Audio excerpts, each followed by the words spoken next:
Madame la Présidente, honorable Monsieur le Ministre, honorable conseiller,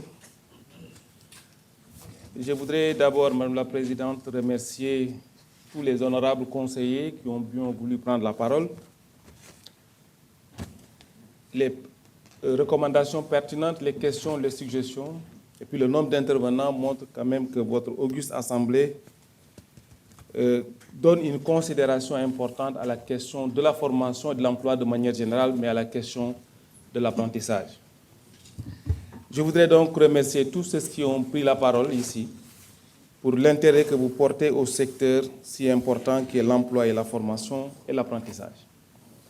Madame la Présidente, vous l'avez dit, les questions se recoupent. Je vais essayer peut-être de faire un tour d'horizon des principaux points qui ont été soulevés et essayer d'apporter une réponse globale, étant entendu que nous resterons attentifs aux suggestions et recommandations qui pourront nous parvenir pour nous permettre d'enrichir d'abord cet excellent travail que votre intercommission a déjà fait.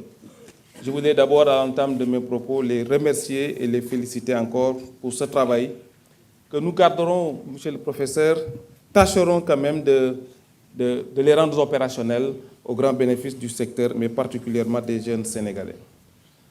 Madame la Présidente, la question qui revient le plus, je crois que je commencerai par la question de la communication. C'est important pour nous. Certains ont pensé, nous tous, de par notre histoire, de par notre parcours politique, la formation professionnelle de manière générale, malheureusement dans notre système éducatif, a été toujours considérée comme la cinquième roue de la charrette. Mais je pense qu'aujourd'hui, nous tous, nous devons porter ce travail de communication qui commence à porter ses fruits, eu égard au nombre de jeunes qui ont décidé aujourd'hui d'aller dans la formation professionnelle de manière générale. C'est vrai que nous communiquons, mais il reste encore à communiquer parce que d'importants dispositifs sont pris depuis un certain temps, parmi lesquels je peux noter les programmes que j'ai évoqués dans le document. Le programme Formation École-Entreprise lancé par son Excellence, Monsieur le Président de la République, qui offre des opportunités à des jeunes d'avoir un métier, de s'insérer dans le tissu économique. Sur la communication aussi, le gouvernement du Sénégal a pris d'importantes mesures, parmi lesquelles ensuite, d'abord, la création d'outils de financement de la formation professionnelle. Je pense que l'honneur revient au Président de la République qui a décidé de reverser l'intégralité de la contribution forfaitaire à la charge des employeurs, à la formation professionnelle. C'est une révolution de taille. C'est une taxe que toutes les entreprises installées sur le territoire national payent à l'État du Sénégal, une taxe égale à 3% de la masse salariale, mais pour laquelle taxe, un peu moins de 10% était retourné à la formation professionnelle. Or, c'est une taxe destinée à la formation continue des travailleurs. Je salue aussi l'implication de tous les partenaires qui, à côté du Président de la République, ont fait le plaidoyer nécessaire pour que cette taxe, aujourd'hui, qui est estimée environ à 20 milliards de francs CFA, puisse être affectée à la formation professionnelle. C'est un outil très important parce que c'est cela qui a permis, on l'a dit dans le rapport, au 3FPT aujourd'hui de pouvoir enrôler plus de 18 000 jeunes dans des dispositifs de formation pour lesquels l'État, le 3FPT, le ministère payent leurs frais de formation. C'est une révolution parce que pendant longtemps, les jeunes ont souffert qu'ils ne pouvaient pas aller dans la formation professionnelle parce qu'elle coûtait cher. Et aujourd'hui, l'État vient à la rescousse de ces familles, des parents d'élèves, des jeunes pour payer leur formation. Juste pour dire que sur ce volet communication, aujourd'hui, la formation professionnelle doit être un choix. Ce n'est plus l'école de la seconde chance, comme on l'a appelé dans le passé. Ce n'est plus une école destinée à des formations sur les métiers ménagers. Non, ça doit être une option, un choix. Mais malheureusement, les constats sont tenaces. Aujourd'hui, si je prends l'exemple des élèves qui arrivent au niveau du baccalauréat, 150 000 candidats au bac, nous avons moins de 3 000 dans les bacs techniques. Moins de 3% des candidats au bac. Ça veut dire que malgré les efforts qui ont été faits, il y a encore un important travail de communication qui doit se faire pour permettre aux jeunes d'aller dans les filières scientifiques, d'aller dans les filières professionnelles, d'aller dans les filières techniques, parce qu'aujourd'hui, notre économie a besoin d'un autre type de Sénégalais formés sur les métiers nouveaux, comme on l'a évoqué tout à l'heure. Jadis, nous avons formé beaucoup de jeunes dans les métiers du tertiaire, qui nous ont valu beaucoup de satisfaction. Mais aujourd'hui, force est de reconnaître que l'orientation de notre économie repose plus sur le primaire que sur le secteur secondaire. J'y reviendrai tout à l'heure. Donc la communication Elle est importante parce qu'elle permettra aux populations, aux jeunes, de faire ce changement de mentalité qui leur permettront de décider librement d'aller vers la formation professionnelle au lieu que celle-ci ne soit un choix de seconde chance. La deuxième chose que je voulais dire, Madame la Présidente, il faut se féliciter aujourd'hui que pendant longtemps, nous avons eu une offre de formation limitée. Aujourd'hui, le ministère, l'État du Sénégal, permet à des jeunes Sénégalais d'aller sur des offres de formation qui n'existaient pas. J'ai cité tout à l'heure l'agriculture au sens large. Dans tous les métiers annexes et connexes à l'agriculture, pendant longtemps, nous avons souffert parce que nous n'avions pas eu des offres de formation formelles. Les offres qui se faisaient, c'était des offres de formation traditionnelles, comme on l'a dit tantôt, qui étaient plus basées sur des formations par mimétisme ou bien dans le cadre familial.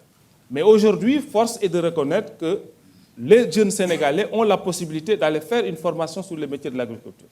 Je vous parlais de l'horticulture, où nous n'avions pas d'offre de formation pendant longtemps. L'horticulture qui nous a valu beaucoup de satisfaction aujourd'hui en termes d'exploitation, en termes d'exportation, en termes d'amélioration aussi du produit intérieur brut. Aujourd'hui, le jeune Sénégalais a la possibilité, grâce à l'État du Sénégal, d'aller faire une formation dans les métiers du primaire, l'horticulture pour ne pas le citer. Aujourd'hui, nous avons développé aussi des offres de formation dans les métiers du tourisme, où nous avons, avec nos partenaires, construit des centres de dernière génération qui permettent aujourd'hui à des jeunes Sénégalais de se faire former dans tous les métiers du tourisme de manière générale. Ce n'est pas exhaustif, nous avons aussi développé dans le domaine de l'horticulture, je l'ai dit tout à l'heure, mais dans le domaine aussi de l'aviculture, des offres de formation existent parce qu'aujourd'hui, cela permet à des jeunes d'avoir une qualification et de vivre de leur métier. Je disais tantôt, Madame la Présidente, que si nous voulons régler la question du chômage, nous ne pouvons pas développer une stratégie en dehors du PSE, qui est le référentiel public des politiques publiques aujourd'hui. Le PSE qui met l'emphase sur l'agriculture. Et l'agriculture, certains l'ont dit, je salue les hauts conseils, notamment Nazirou et les autres, qui l'ont expliqué, constitue une niche insoupçonnée d'emploi. C'est la raison pour laquelle nous développons des offres de formation dans le secteur primaire pour permettre à des jeunes Sénégalais, non pas d'être des employés salariés, mais d'être des entrepreneurs, fût-il des entrepreneurs agricoles. Donc aujourd'hui, nous ne pouvons pas se passer de développement d'offres de formation, d'orienter la plupart de nos jeunes dans des offres de formation du secteur primaire, notamment dans l'agriculture au sens large. Et quand je dis agriculture, je pense à l'agriculture, à la pêche et à tous les métiers annexes et connexes à cela. Alors, la dernière chose que je voulais dire en commentaire général, Madame la Présidente, tout le monde l'a dit, la question de l'emploi ne se réglera pas par l'emploi salarié. Notre tissu économique étant étroit, aujourd'hui, force est de reconnaître que si nous voulons régler cette question d'emploi, il nous faut absolument former nos jeunes vers l'auto-emploi. C'est la raison pour laquelle nous avons pris d'importantes décisions dans ce ministère sur instruction du président de la République. Aujourd'hui, la question de la formation sur des curricula en matière d'entrepreneuriat sont introduits dans les curricula de formation dans les centres de formation. Ça permettra aux jeunes, au moment d'acquérir ces compétences techniques, de pouvoir être préparés en entrepreneuriat pour lui permettre, à la sortie de sa formation, de pouvoir entreprendre.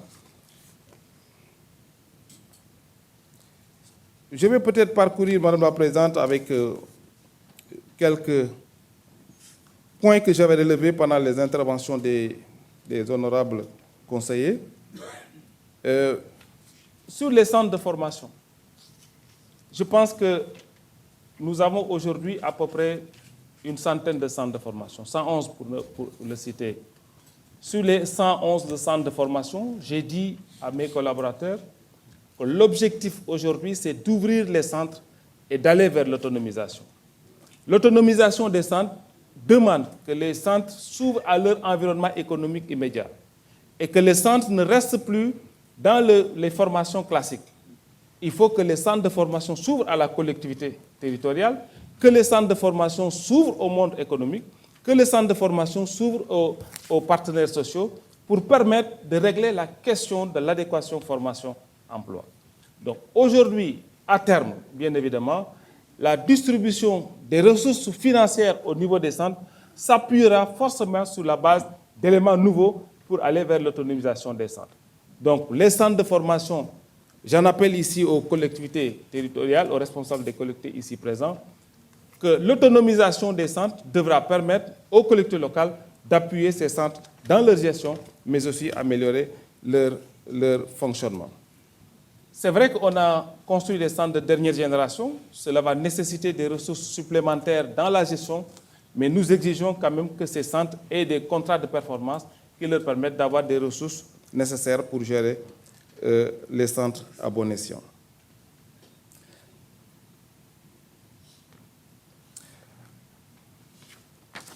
Je pense qu'il y a une question sur les chambres de métiers. C'est revenu. J'ai dit dès mes premières interventions, suite aux instructions du président de la République au Conseil des ministres de Tambacounda, que les chambres de métiers vont être révisitées, vont être réorganisées.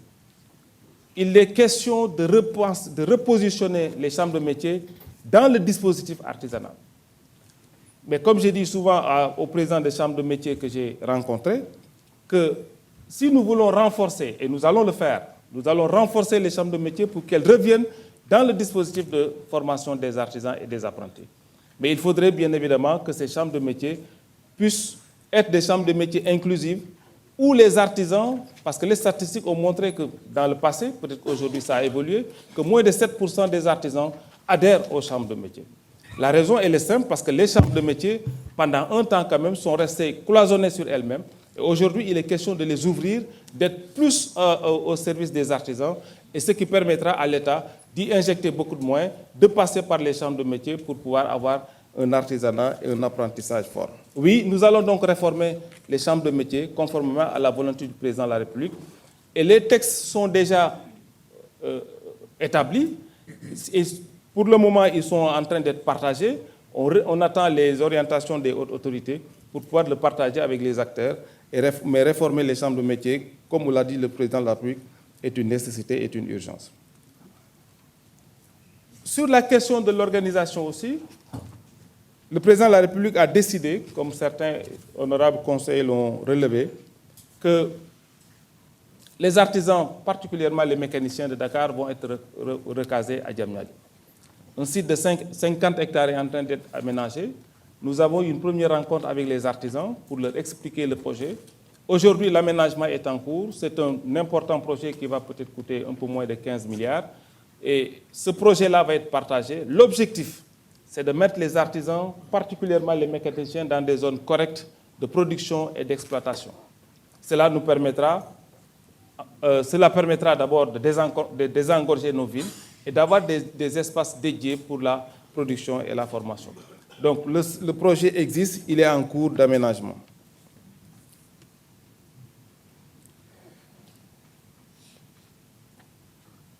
Alors, qu'est-ce que nous comptons faire pour impulser les engagements du président de la République? Je l'ai dit tantôt, la solution, c'est dans l'auto-emploi. Et comme j'ai expliqué tout à l'heure, nous allons donner la possibilité à tous les jeunes Sénégalais, qu'ils soient scolarisés ou non, déscolarisés précocement, qu'ils soient dans les daras, que ces jeunes Sénégalais puissent accéder à un dispositif de formation professionnelle. Et le dispositif de formation professionnelle n'est pas seulement les 4 murs d'un centre ou d'un atelier pour avoir une qualification. L'objectif pour nous, c'est de donner de la qualification à des jeunes où qu'ils puissent se trouver sur le territoire sénégalais. Donc les dispositifs de formation commenceront bien évidemment par les centres et les murs qui existent. Et aujourd'hui, obligation est faite aux centres de formation de s'ouvrir d'abord aux apprenants classiques, mais de s'ouvrir aussi à des jeunes qui habitent leur environnement économique pour leur permettre d'accéder dans ce centre, d'avoir un métier et d'être accompagnés de manière à leur donner les bases de l'auto-entrepreneuriat pour pouvoir terminer par avoir leur entreprise. Donc, de manière très classique, tous les jeunes qui seront dans les dispositifs de formation professionnelle recevront une bonne formation professionnelle pour leur permettre d'avoir des qualifications techniques. Mais pendant cette formation, ils recevront aussi une formation sur l'auto-entrepreneuriat pour leur permettre de porter leur projet, de mûrir le projet pendant la formation et de sortir des centres de formation avec et les qualifications techniques et professionnelles et les qualifications entrepreneuriales et d'être accompagnés. Parce que nous avons au niveau de nos centres ce que nous appelons des cellules d'insertion, des cellules d'appui à l'insertion. Et ces cellules, leur rôle sera d'accompagner les jeunes de manière, dans les accompagnements non financiers, pour ne pas me répéter, mais aussi dans les accompagnements financiers. Et aujourd'hui, il est question, pour régler cette question d'atteindre des objectifs de 1 million d'emplois dans le quinquennat, que ces jeunes, tous les jeunes qui seront formés dans les centres de formation puissent être accompagnés par le centre de formation et par des structures comme l'ADER pour aller vers la création de leur entreprise. Une autre mesure non moins importante, le constat est fait que les centres de formation professionnelle situés dans le territoire sénégalais, que ces centres sont souvent sous-utilisés. Si vous regardez la valeur des équipements qui sont dans ces centres, le personnel enseignant, le personnel d'encadrement, rapporté sur le nombre de jeunes qui sont formés, les centres sont sous-utilisés. Or, aujourd'hui donc, obligation est faite aux centres de formation, aux managers des centres de formation, d'ouvrir les centres aux jeunes, qu'ils soient dans les daara, qu'ils soient scolarisés ou non, qu'ils soient déscolarisés, pour qu'ils puissent, dans des cours de semaine ou du soir, intégrer les centres, avoir une qualification professionnelle, avoir un accompagnement non financier et les conduire jusqu'à l'accompagnement financier pour avoir leur propre business. Cela nous permettra, à côté de l'emploi salarié, bien évidemment, de pouvoir atteindre l'objectif de 1 million d'emplois dans les années à venir.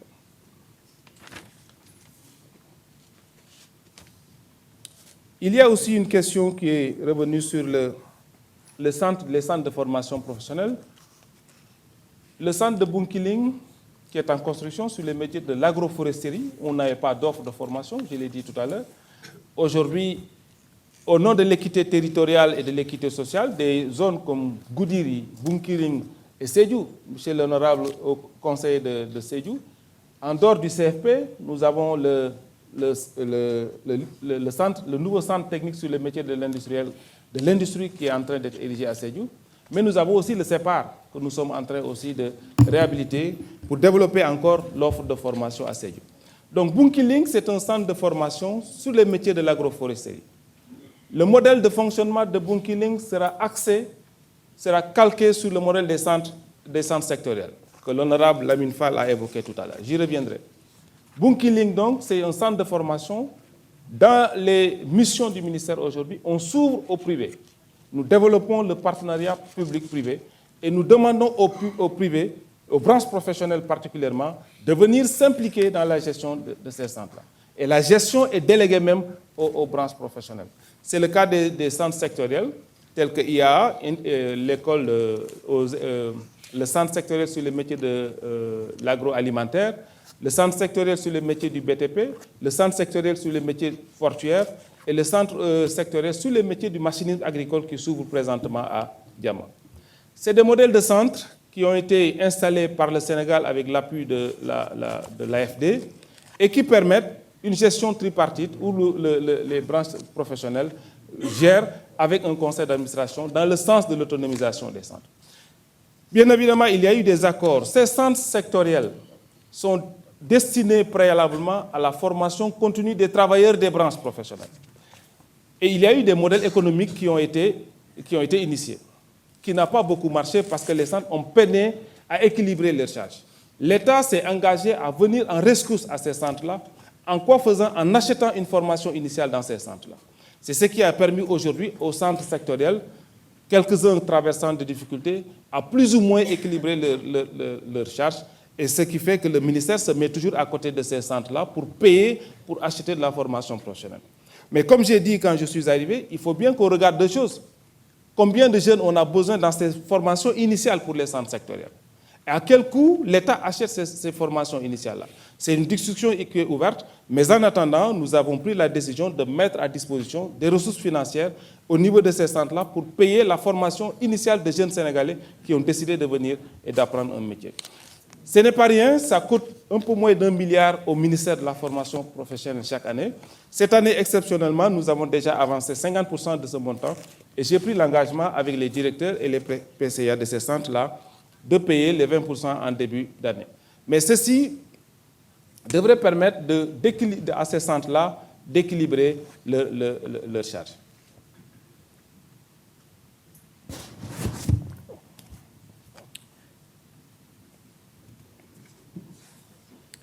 Alors, toujours dans le cadre d'encourager les jeunes à aller dans la formation professionnelle, je l'ai dit tout à l'heure, c'est un secteur qui nous donne beaucoup de satisfaction en termes de résultats.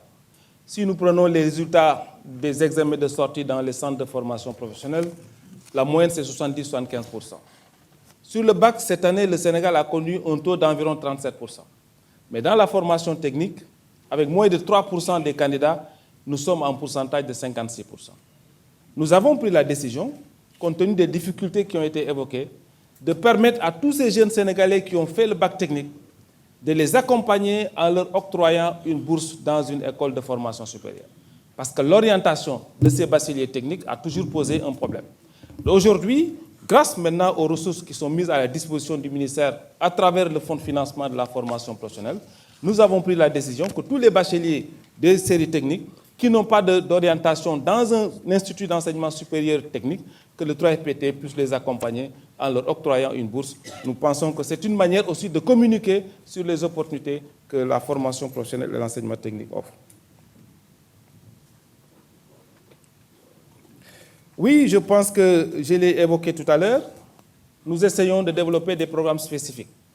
Et dans ces programmes spécifiques, il y a les DARA qui occupent une bonne place.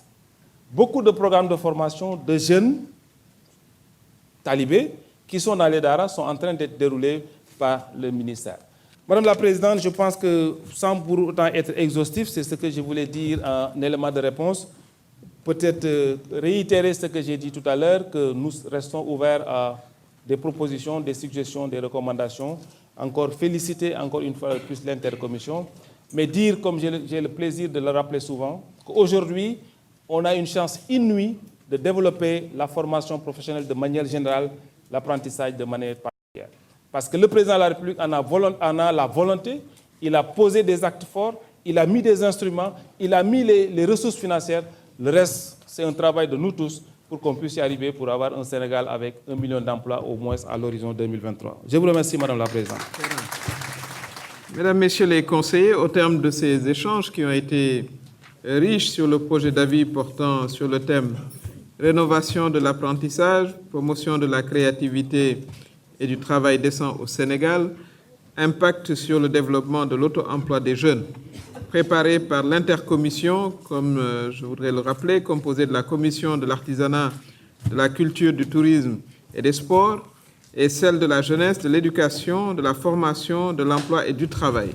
Je voudrais donc soumettre aux voix cet avis. Qui vote pour son adoption sous réserve de la prise en compte des observations formulées par les honorables conseillers et le ministre? Merci. Qui vote contre son adoption? Il n'y a personne. Qui s'abstient? Il n'y a personne. Le projet d'avis sur la rénovation de l'apprentissage, promotion de la créativité, du travail décent au Sénégal, impact sur le développement de l'auto-emploi des jeunes, préparé par l'intercommission et adopté à l'unanimité des conseillers présents. Et je voudrais prier l'honorable conseiller Gadesal, secrétaire de séance, de bien vouloir donner lecture du projet de résolution émis en ce sens. Projet de résolution. Le Conseil économique, social et environnemental, après l'examen du projet d'avis relatif au thème « Rénovation de l'apprentissage, promotion de la créativité et du travail décent au Sénégal, impact sur le développement de l'auto-emploi des jeunes », en sa séance du 6 août 2019 à 10 h, considérant les conclusions présentées dans le projet d'avis au nom du Conseil économique, social et environnemental, par l'intercommission composée de la commission de l'artisanat, de la culture, du tourisme et des sports et celle de la jeunesse, de l'éducation, de la formation, de l'emploi et du travail, après en avoir débattu, adopte l'avis ainsi que les recommandations qui y sont formulées, donne mandat à la commission spéciale du plan des études générales et de synthèse pour la mise en forme définitive de l'avis à adresser aux autorités compétentes, fait à Dakar le 6 août 2019. Je vous remercie, honorable conseiller. Monsieur le secrétaire de séance, je soumets le projet de résolution aux voix. Qui vote pour? Merci. Qui vote contre? Il n'y a personne. Qui s'abstient? Il n'y a personne. Le projet de résolution est adopté à l'unanimité des conseillers présents.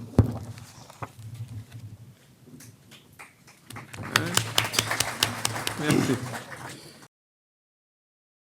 Madame la Présidente, Monsieur le Ministre, honorables conseillers, Mesdames et Messieurs, ce n'est certainement pas la bonne heure, nous le savons nous autres enseignants, pour traiter de certaines questions. Mais enfin, puisque l'honorable conseiller Abdou Salam Fall m'y invite, mon concitoyen de Rufisque, je voudrais dire quelques mots sur la désignation, la nomination. Le fait humain, fait violent et fort qui consiste à choisir de déterminer un pan du réel en le chargeant d'un concept.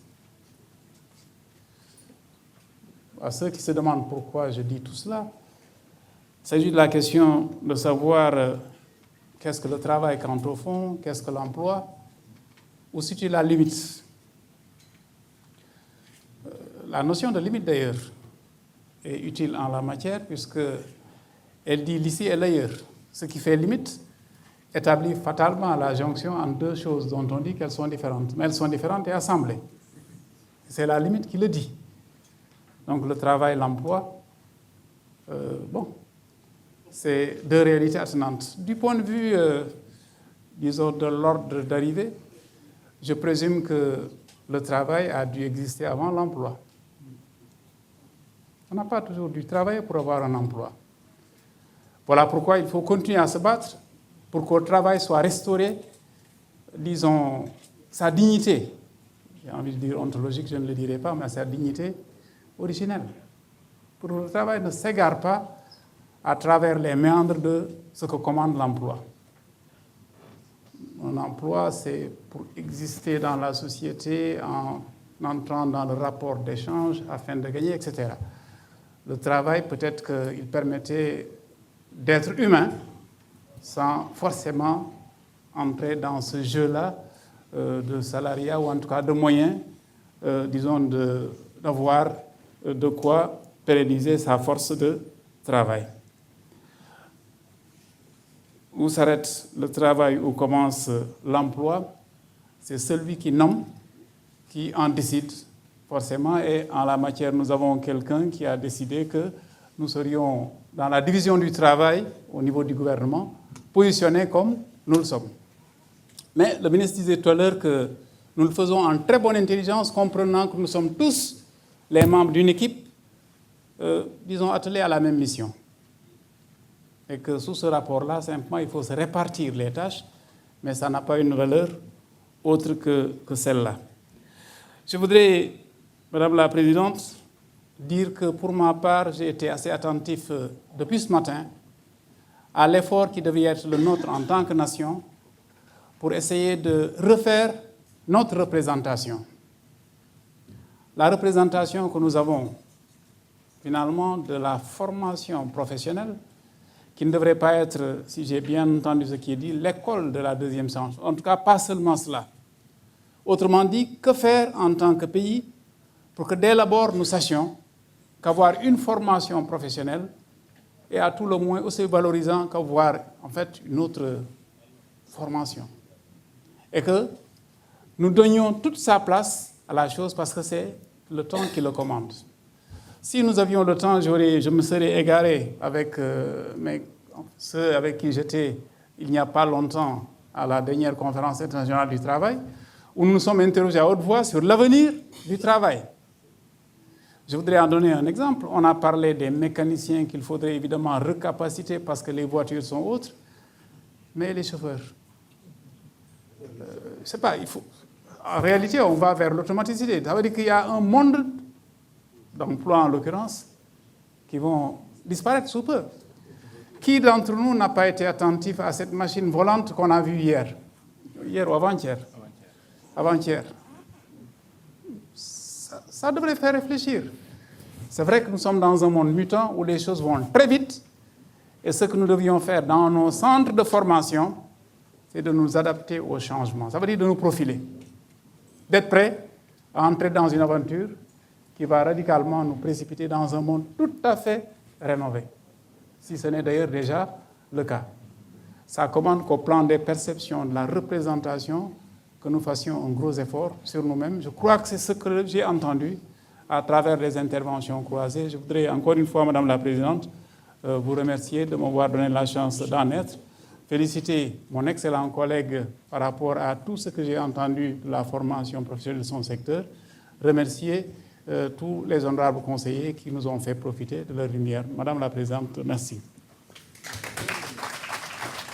Mesdames, Messieurs les conseillers, Monsieur le ministre de l'Emploi, de la formation professionnelle, de l'apprentissage et de l'artisanat, Monsieur le ministre du Travail, du dialogue social, des organisations professionnelles et des relations avec les institutions, Mesdames, Messieurs les experts invités, nous venons donc d'examiner avec toute l'attention qui s'y est le projet d'avis portant sur le thème « Rénovation de l'apprentissage, promotion de la créativité et du travail décent au Sénégal, quel est son impact sur le développement de l'auto-emploi de nos jeunes ?»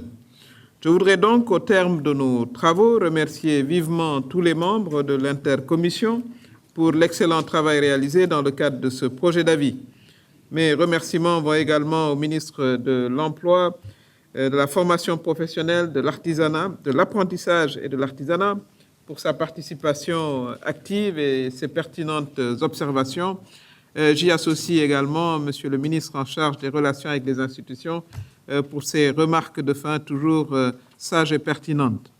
Je me réjouis aussi de la participation active de mes collègues honorables conseillers et de leur riche contribution au débat général, comme vous avez pu le constater, Monsieur le ministre, ce qui témoigne de l'intérêt tout particulier qu'ils accordent à cette question cruciale, celle de l'emploi des jeunes en particulier. Il faut le rappeler, 75% de notre société est composée de jeunes. À cet égard, vous voudrez bien, Monsieur le Président de l'intercommission, honorable conseiller rapporteur, intégrer tous les amendements et observations de la plénière dans le rapport final. Monsieur le ministre, je voudrais relever et magnifier, comme l'ont dit beaucoup de mes collègues, votre engagement pour la cause de la formation professionnelle et de l'emploi. Nous mesurons toute l'énergie que vous déployez, ainsi que vos collaborateurs, pour enrichir le marché de l'emploi avec une attention toute particulière portée à l'insertion professionnelle des jeunes. Comme vous l'avez bien affirmé d'ailleurs durant votre propos, le sous-emploi et l'oisiveté constituent des fléaux des temps modernes qui peuvent être le lit d'une émigration clandestine qui peut être tragique, de violences sociales et d'extrémisme également de toutes sortes. Dès lors, pour réussir nos politiques d'emploi, il faut assurer justement les fondamentaux d'équilibre et de sauvegarde de notre nation à travers une formation adéquate destinée à nos jeunes. Je voudrais à ce propos vous encourager, comme ça a été dit durant nos débats, pour que les efforts que vous déployez dans l'attente de la finalisation de notre rapport définitif, que vous puissiez réfléchir sur quelques pistes qui ont été abordées ici, celui de diriger les actions vers des secteurs pas encore suffisamment contributifs, comme l'agriculture, qui n'emploie que 8,4% des actifs. Et à ce titre, il nous faudrait combiner certainement vos actions avec celles de votre collègue en charge de ce secteur, pour mieux fixer nos jeunes dans les terroirs, comme l'ont dit beaucoup de nos conseillers, qui de plus en plus, malheureusement, désertent l'exploitation agricole pour s'engager, disons, vers d'autres types d'activités, tout aussi fatigantes et certainement moins rémunératrices. Nous vous encourageons également à poursuivre le plaidoyer en faveur d'une part plus grande des produits de nos artisans dans la commande publique, cela a été également abordé, mais également dans l'équipement du mobilier de l'État, et nous pensons évidemment à nos menuisiers. Nous vous encourageons également à accroître l'effort d'accompagnement en faveur des sortants de vos centres de formation. Vous les avez bien décrits.